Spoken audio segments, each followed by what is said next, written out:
Welcome back. Good afternoon. It's actually 1 p.m. on Wednesday.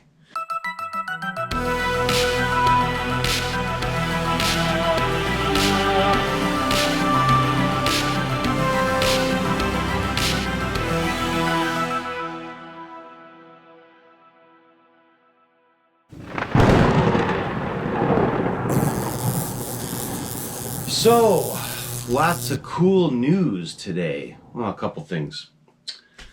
Number one, Casey Love, my friend Casey Love, Maskfest is coming up. Casey reached out to me recently. He goes, hey, there's going to be some cool news coming out.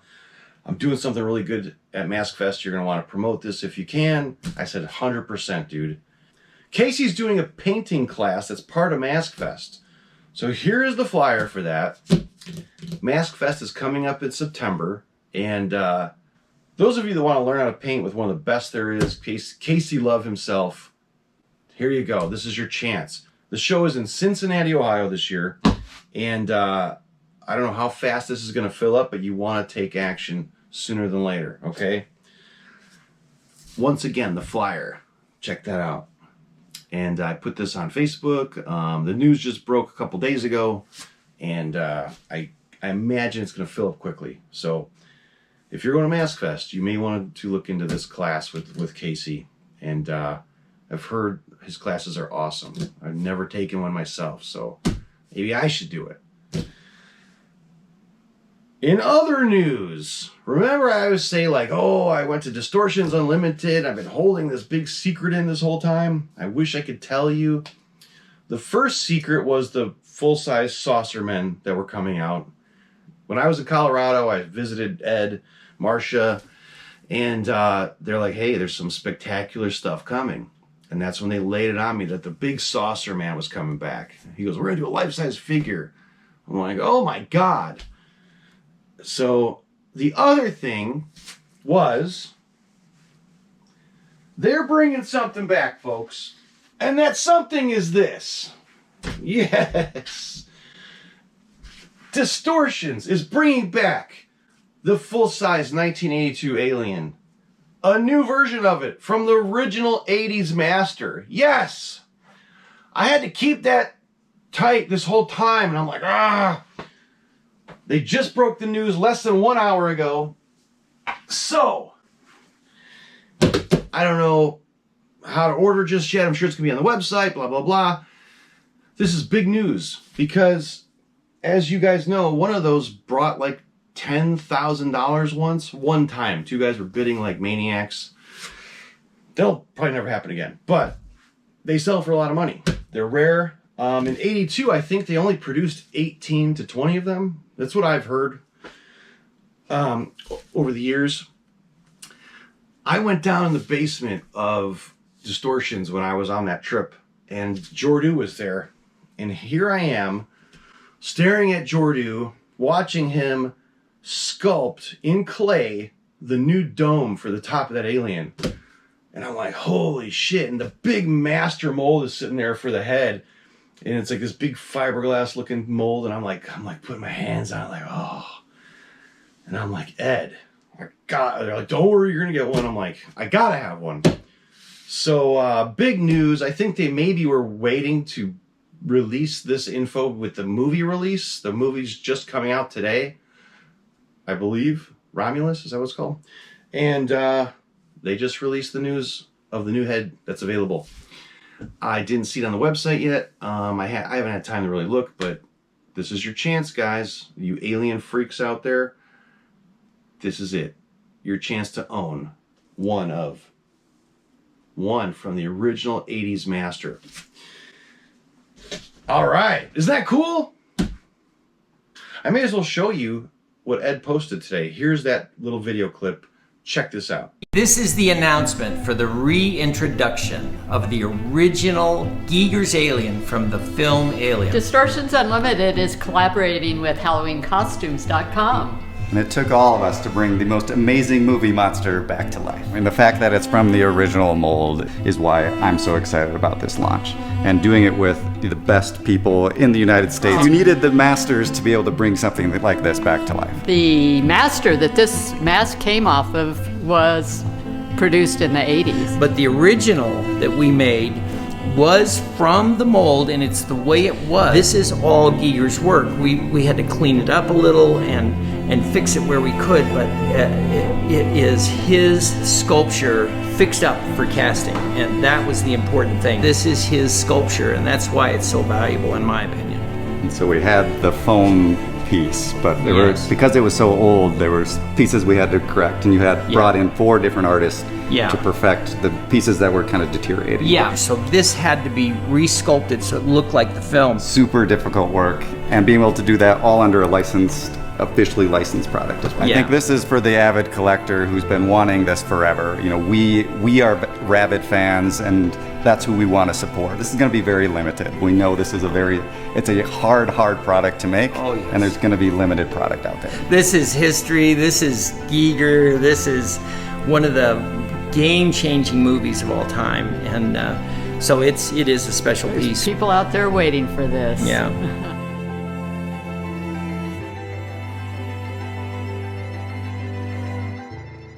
Oh my God, so I've been so busy. This weekend was pretty amazing. I went to see Metallica in Chicago, Soldier Field. It's only like an hour from my house. And got the hookup. Yes, was on the guest list.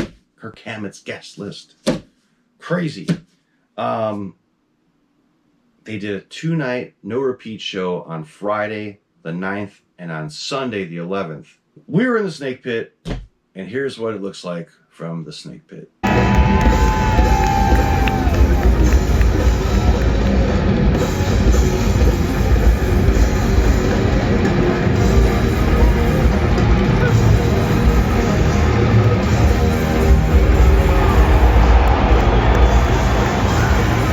Pretty good, huh? Pretty close. You can't get too much closer to Metallica than that, you know? So the Friday night show was phenomenal. They opened with Creeping Death, closed with Master of Puppets. And then you're thinking, oh, Sunday's going to be good because Friday was amazing, so it should be equally as amazing. Sunday was even better. Like, it was unbelievable. Everyone's like, holy shit, it was so intense. All right. At the end of the video, I'll give you more Metallica. For those of you that still like them, and you're not on the the social media must-hate Metallica bandwagon, enjoy some more footage after this. But back to the good old Frankenshrine. Monster masks, monster movies were a favorite of Frank's and a favorite of mine. And today, we're not really technically going to talk about monsters right off the bat, but we're going to talk about men that were in the monster movies, specifically the films of Hammer.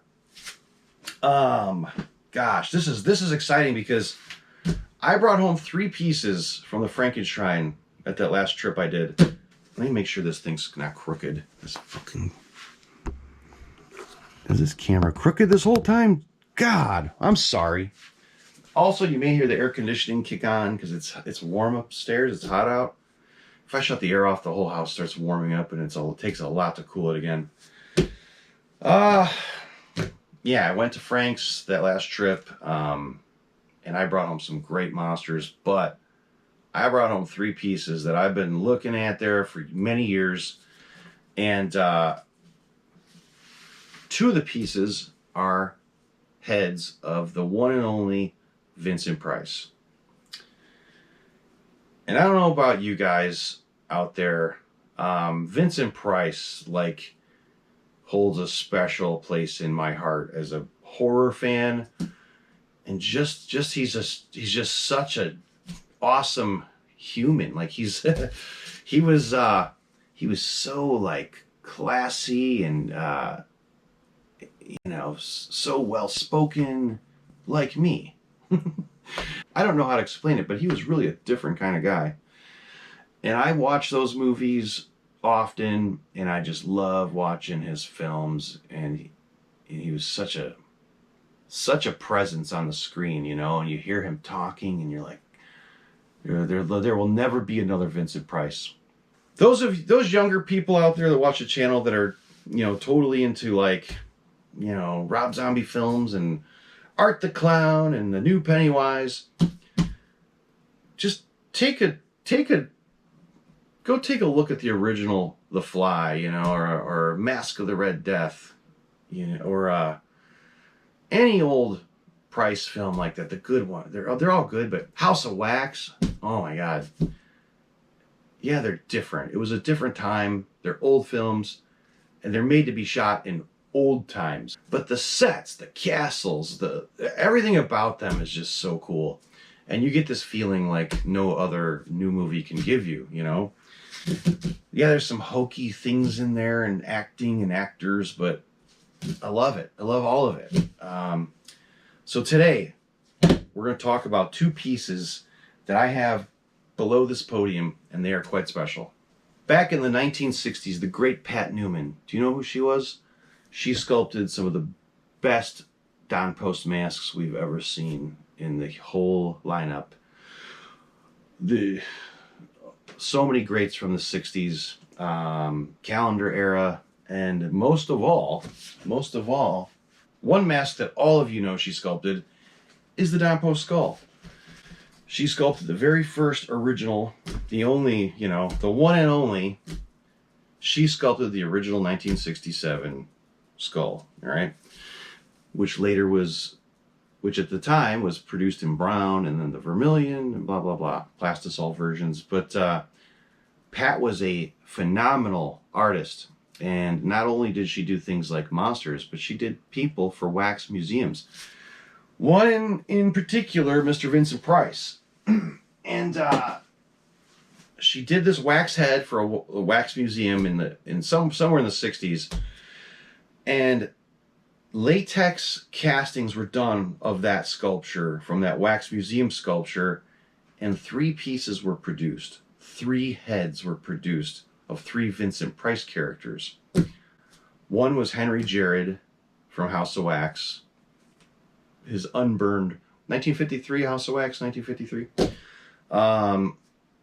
Before he was burned, I'll show you, it's in the David Lady book, I'll show you a photo of that one in black and white there. Then another was painted and haired like Roderick Usher from House of Usher. I love that movie too, 1960.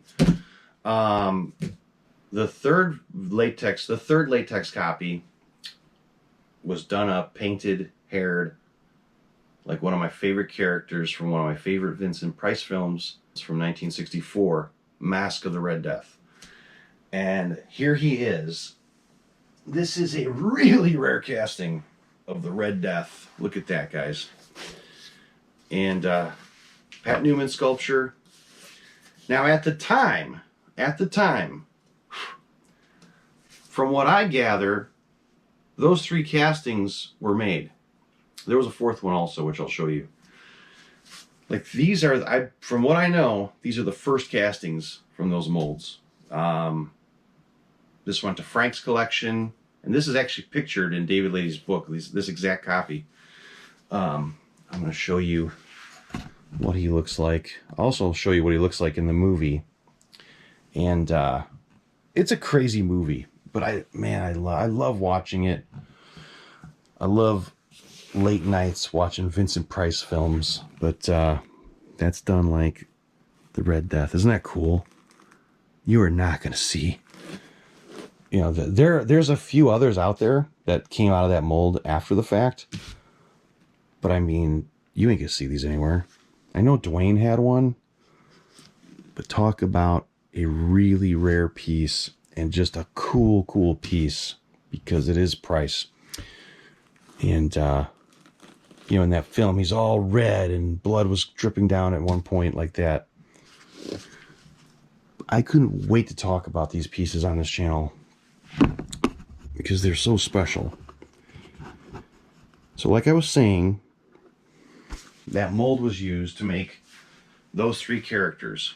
Henry Jared, Roderick Usher, and Red Death.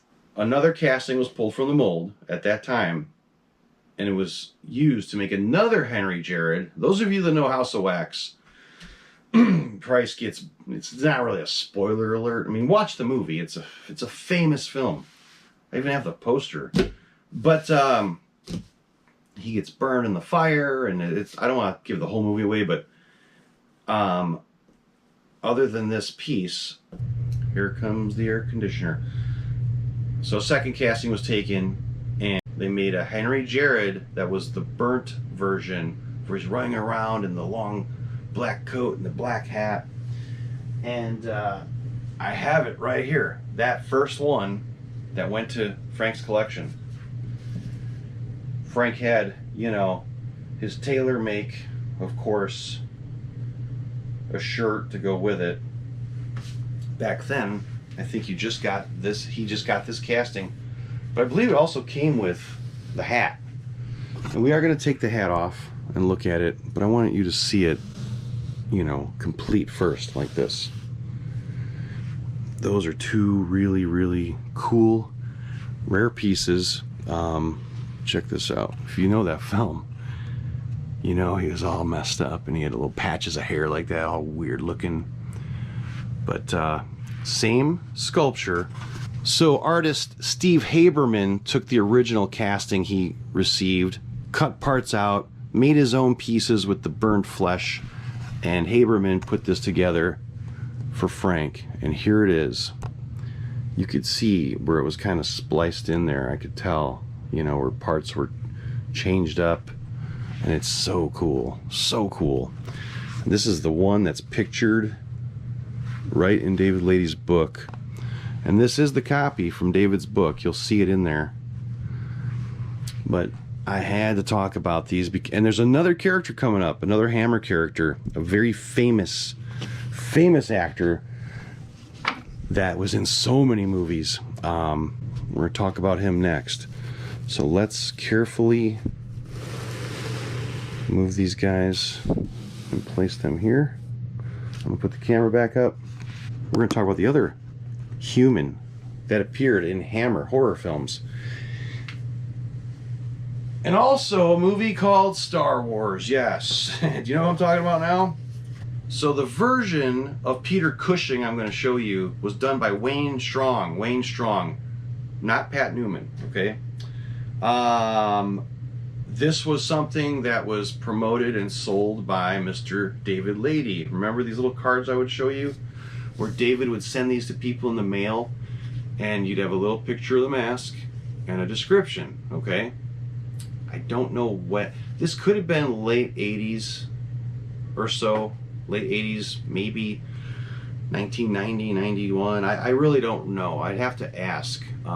It's an old casting, and Frank's is so cool because he had his tailor make clothing for it. So I'm gonna pull it out in a minute, but when you received it from David, it just looked like that.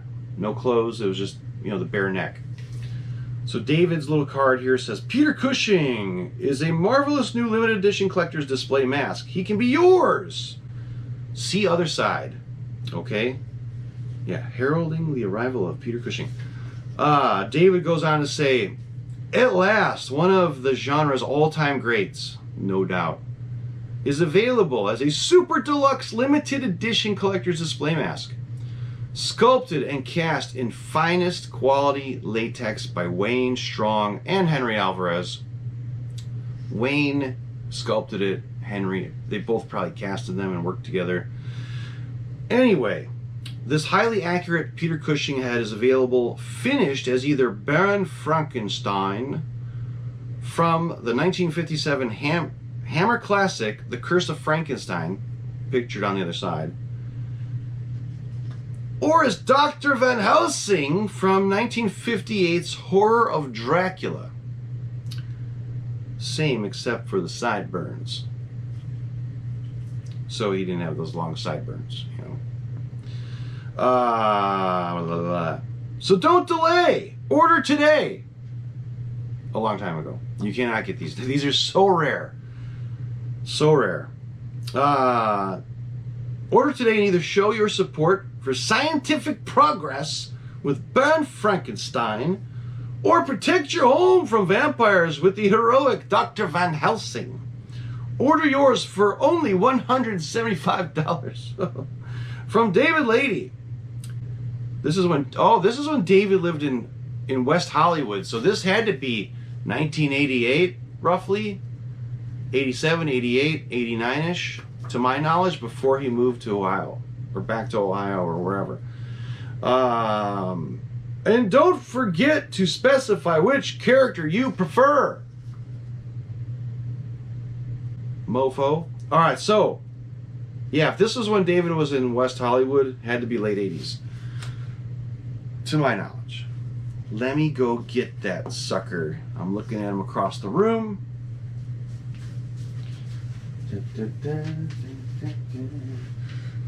Come on, buddy. Look at that. Man. That is so cool. Let's take a closer look. Let's just go and slowly take a look. Isn't that neat? Where is the rebel base? Man. You know Grand Moff Tarkin, right? Well, this is him when he was in law school. No, this is so neat. Frank had an amazing main collection room where a majority of his great masks were, but there was one wall in particular where his favorites were all lined up. Both of these dudes were on that wall, as well as his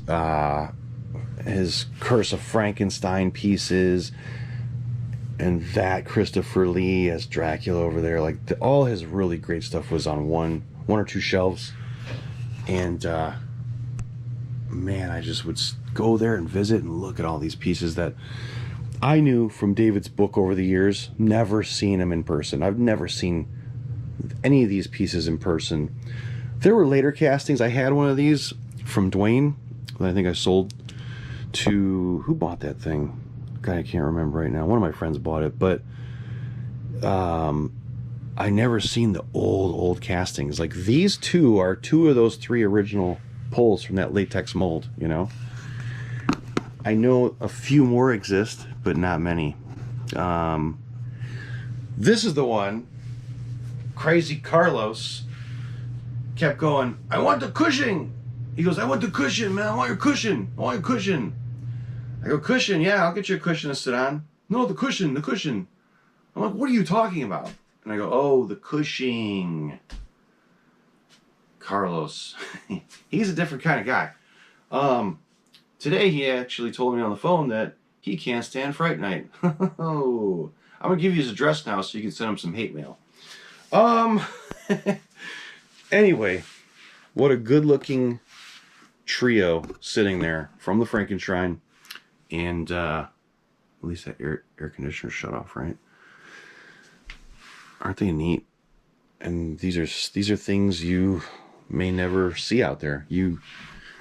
Unless you know other old timers in the hobby, you know. I'm not talking people that are like 80 years old. People in their 60s and late 60s that have old collections. They may have one there, you know, but I don't know who has it. I know Carlos used to have one of these, but I don't know anybody that has these other masks. So, and I'm calling them masks, and David calls them masks. They're more of like a display head, display bust, nowhere near a wearable mask, which is fine because we want the eyes in them. We want beautiful hair work, and this guy, unfortunately, is so old. See the very light cracking in his latex here? Can you see that? He's got a little bit here. He is foam filled, thank God. But I don't see any other issues on him. But he does have, you know, he's aged a little bit. But I think he's going to be here for a long time. As long as he's not in real poor conditions anymore. You know, not that he was at Frank's. I'm saying from this moment on, as long as he's in this nice, cool environment he's in down here. You know, we're in a basement. in the good old Midwest. And these masks hold up beautifully.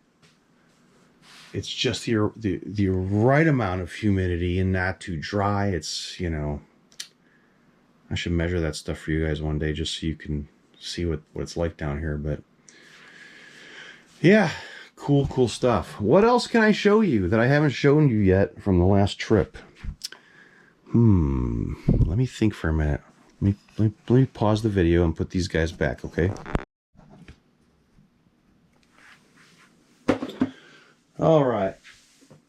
One thing I wanted to show you really quick, since we were talking about Wayne Strong, are these two other pieces. I know I've showed them on the channel, and you've seen the life-size Black Sunday piece, which we're gonna actually dig out soon and do a special video on. But I just want to show you these real quick because they were within sight. They're real close by. These were also two really great Wayne Strong pieces. The Carol Borland and the Barbara Steele here. Black Sunday. So you can see he was talented. He made these, and these are some of my favorite pieces I've ever had. I have Dwayne's version that's on the full mannequin.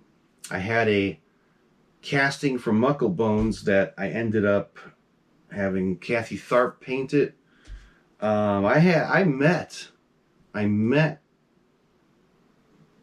Barbara Steele in person. Had her autograph that one. It was so neat meeting her. And it was real flesh tone, like she was almost very alive. And beautiful paint job by Kathy, but she was kind of too alive. This one though, I mean, look, this is one of the originals, one of the original pulls. This is number 2 from the original mold. Isn't that crazy? You know, Frank knew Wayne and Henry Alvarez. They were very, very close. So Frank had dibs on early pulls, number 1 pulls, like really nice stuff. So that's crazy that this is number 2 on that original run. I think, you know, most of the other ones you'll see are later castings, but they're going to be not as clean as the old originals, you know, but so cool. I just want to show you those real quick. This piece I would see in old photos, mainly in David Lady's old collection photos. And I'm like, man, how do I ever find one of those Carol Borlands? Because I only saw 2 ever, I think. You know, and I have the original Mark of the Vampire card David would mail out. The one photographed here is that one right there. Back, you know, when, let's see, where was he living at the time? West Hollywood. So late 80s, 87, 88. That's when she was brand new. She's a little tattered from what she used to be.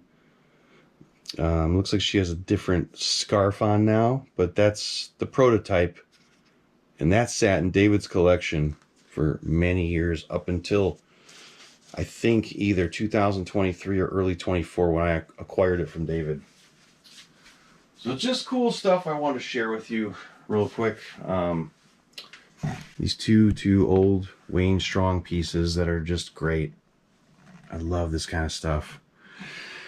All the years I collected heavily in the Don Post world, I would see things like this and be like, man, they're so great, but they just wouldn't go with my collection. Like, they would stand out like a sore thumb, you know?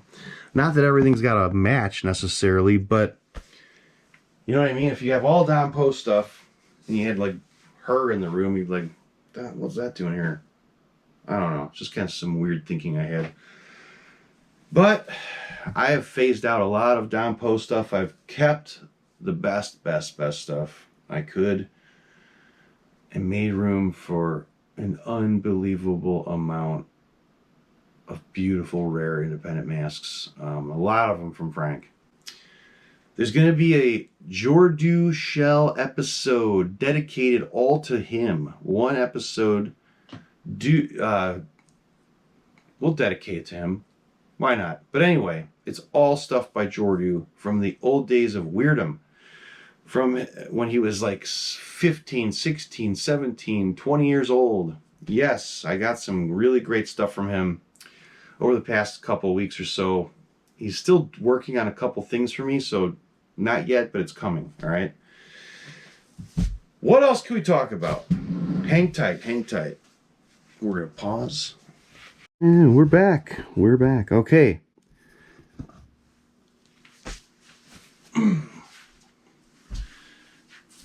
So much weird shit going on in this hobby lately. I'm not even going to talk about it. I'm going to show a piece now that is quite amazing.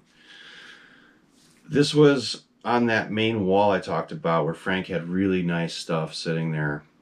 This sat next to the Steve Johnson Alien, the one I cleaned the mold off of in that one video that bored someone to death.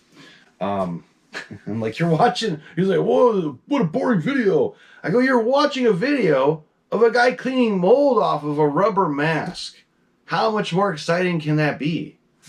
Thanks for letting me know, though. I know it's boring. So the character we're talking about is from a television show / series from way back in the day. It was also a movie or 2 or 3, I don't remember. But they all were based off of a vintage comic book called Tales from the Crypt. Yes. And the character that was in the host of Tales from the Crypt, was known as the Crypt Keeper. And Frank had one hell of a Crypt Keeper in his collection. Lots of people have made Crypt Keepers, but not like this. So let me dig him out. Move some monsters. And I don't think we've talked about this dude yet. I would remember this, I think. This is where my old brain just starts shutting off. This is where my brain starts shutting off. Like, did I talk about this yet? Did I talk about this incredible, massive Crypt Keeper? Huh? I don't know. I don't remember. I talk about a lot of shit, but anyway, look at that. Is that cool or what? And this is big. This is big. This is a big old... You know, when I think of Crypt Keeper, I think of this little guy. You know, I've seen like the animatronic versions and stuff. This is from a master mold. The Master Blaster, as I call it sometimes. This is a massive, beautiful Crypt Keeper. It's gorgeous. And I would see it at Frank's for a long time, just staring at it like, look at that Crypt Keeper down there. It's on the bottom shelf. And I just look at it like, wow, is it nice, you know? And this has got to be a master casting. I mean, superior detail and the size most of all, because when I've seen Crypt Keeper pieces, they're not this big, ever. I believe it was sculpted by the late Ray Hikes, from Forum Novelties, Ray Hikes. And a friend of mine and I thought it was sculpted for rubies, though, but apparently this matches one to a T that was sold by, I believe, Distortions Unlimited. Let me check my sources here, because a gentleman by the name of Zach Fleming, what's up, Zach, said this is the Distortions one made, though. Rubies, ? Rubies. Blah, blah, blah, blah, blah. So then Zach posts a photo. I'm going to screenshot it. So keep in mind, because I'm going to put this on the page, on the video, I should say. The sculpture matches this sucker to a T, but it was like a really lower quality mask they pumped out. But everything seems to line up. I mean, every little detail is there. Everything is like, you could just tell that this came from the master mold, or production mold, I should say, off the master of this. I'll put this on the screen, like I said, but This is absolutely beautiful master casting. I would love to know how Frank acquired this. And to show you how big this piece is, I'm going to put a jumbo Dompo skull next to it. Look at that. I mean, that's big. See that? That's a big ass Crypt Keeper. And it's gorgeous. I mean, I love it. I love it. I love it. I love it. There were some guys like, hey, you want to sell that? I'm like, I've never had a Crypt Keeper mask, you know? Probably because they never looked that good. They've never looked that good to me. And they've never been that big. And it's, you know, this thing's gorgeous. The paint on the eyes is beautiful. I imagine, just going by what I know, Frank probably knew Ray Hikes. He probably knew him on a level as a collector and artist relationship. And Ray probably said, "Hey, you want the master casting? This could be the first casting." I don't know. Is there any writing on this sucker? Nothing. This is like rubber. It was foam filled. Wouldn't that be cool if this was the #1 pull? So there's a stamp on the back, like trademarking. See that on the bottom there? And that basically says, you know, Tales from the Crypt, Crypt Keeper, blah, blah, blah, copyright, you know, Crypt Keeper, Crypt Holdings. But I mean, no doubt is that a master, beautiful pull. Knowing Frank, could be the #1, you know, it could be the prototype. Who knows? Who frickin' knows, right? So that's a mystery. And Ray Hikes no longer with us. I'm 90% sure Ray Hikes did it. There could be someone out there who may go, no. That was done by, you know, someone else, but a very good source. One of the main guys in the whole hobby, main artists, mask makers, told me he believed Ray did this. But he thought it was for rubies. Maybe it went to 2 companies. Yeah, who knows? Rubies could have used it. They could have used molds too.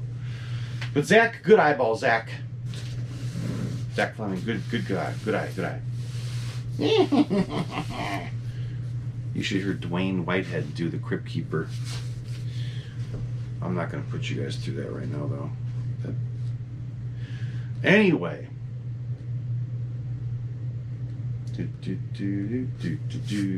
You go back, sucker.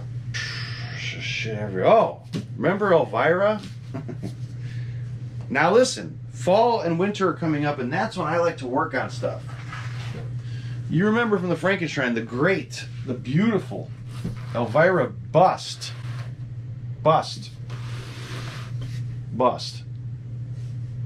Sculpted by the great Henry Alvarez. This is a rare original casting. You know, castings are available, I believe, through Muckle Bones, possibly. But the originals are so hard to acquire, right? And remember her eyes, the clear coat turned brown? Unfortunately, I need to clean her better. I cleaned her a little bit. She's still got dust on her clothing. But this piece is so nice, and this stands alone from any others because I'll show you why in a minute.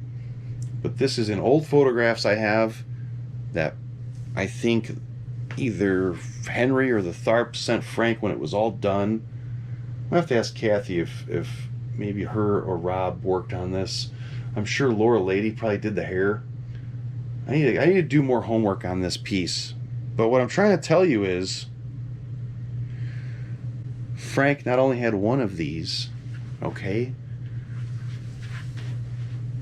He had 2 and the other one was bald. Oh! So I don't know if I can show. Can I show fake things on there? Hold on. Let's put a magazine. Let's put a magazine there. I'm telling you, These are quite detailed. This one had a red wig and like a lacy top on it. Do you know why? I'm sure you may know why. Because Frank loved Elvira so much. He met her back in the... I've got great old photos of Frank I'm going to show you meeting Elvira in the 80s. Check this out. That's Frank meeting Elvira right there. He had one dressed up as Cassandra Peterson. So he got another casting from Henry and dressed it up as Cassandra. Now, once again, clear coat yellowed on this copy. Not as bad as that one.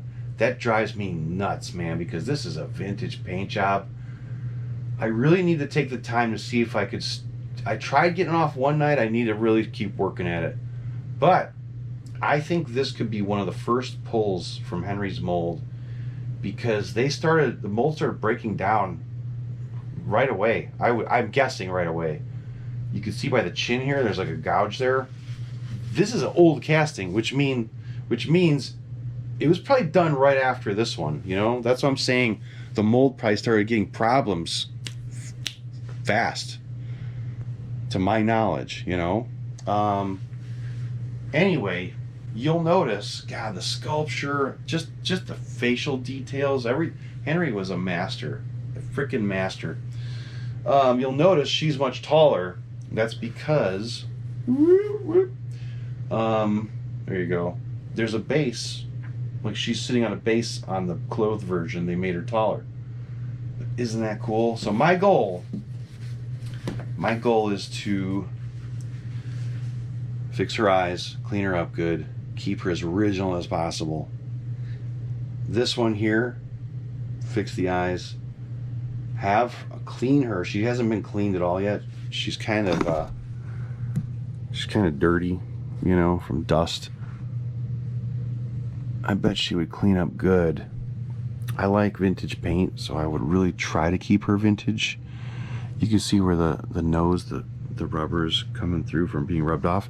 But have her haired, have clothing made for her, and finish her. And have 2 vintage Elvira castings, you know? That would be so, so cool. Anyway, all right, this was a quick artifacts of the Frankenshrine video. And I hope you guys enjoyed it. Thank you for watching. More stuff coming soon, especially on other independent artists like Jordu, and more. So thanks for watching, and I'll see you with the next video. Good night.